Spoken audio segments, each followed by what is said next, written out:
usually receive about 5,000 submissions. We put it out through SAG, AFTRA, and Breakdown Services, and Actors Access. And then we just start pulling anybody who has sketch or improv on their resume. We do end up generally auditioning about 2,000 actors. We go to New York, we go to Chicago, and LA. Out of the 2,000 this year, we picked 22 performers.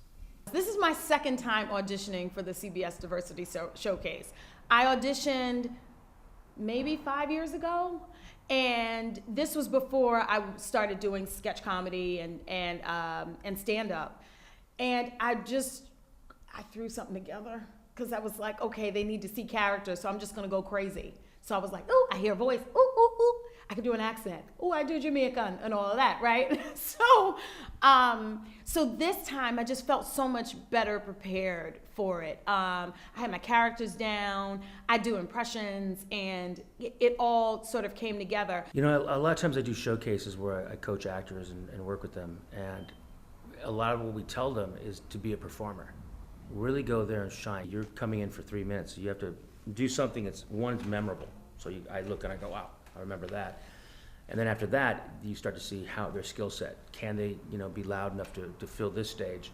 Are they committed enough to know it's a 3-month process? Probably maybe 3 years ago, I actually auditioned and just, didn't make it far at all. But like I said, with the groundlings training, and I kind of worked on the craft a little bit, so I knew what to come in with, what they were looking for, and I did the best I possibly could. I knew it was a great opportunity, so I'm really honored. Everyone comes in with an original 1-minute monologue. It can be a character, it can be sketch, whatever you want to do. If you get picked from there, we usually call back about 300. Then they come in with 3-minute monologues and characters. And then we talk to them about what kind of sketch ideas they might have and what they want to do. And we also insist that they all write, because everyone writes for the showcase, all the performers. I stood in my room, which is the front room, and I performed for my friends and forced them to watch me and give me notes on what was funny and what was not funny. I do stand-up, so I went in there and I was like, I'm gonna do one joke for them. And Fern Ornstein happened to be the only person in the room.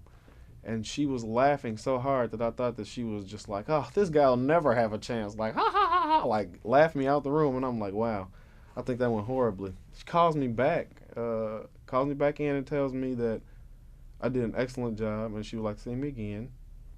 And I went on the second one. She put a little pressure on the second audition. She put a little pressure on me. She was like, because Rick Nahara would be in the room. She was like, now you better come in here and you better be a freaking genius. And I was like, oh, okay.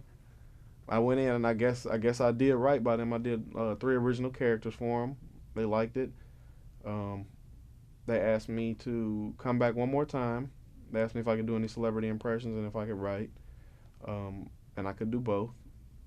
And they were like, you're in the showcase. We don't care if they have any credits. We don't care if they're in a union. If they come in and they really wow us in that audition, we know we're going to be able to help them. Doing the audition process, for me, it's just like I do what I do. Either you're going to be into it or you're not. So for me, it's just like, hey, this is what I'm offering. Do you accept or not? If you don't, that's fine. I'll be all right, But if you do, that's great. Let's move on from here. I'd love to be a part of this. So for me, it's just very much a thing where what has helped me in my career has been just like, this is what I do. I'm going to give it 100%. I'm going to give it to you. If you like it, let's do this. If you don't, then I'll be fine.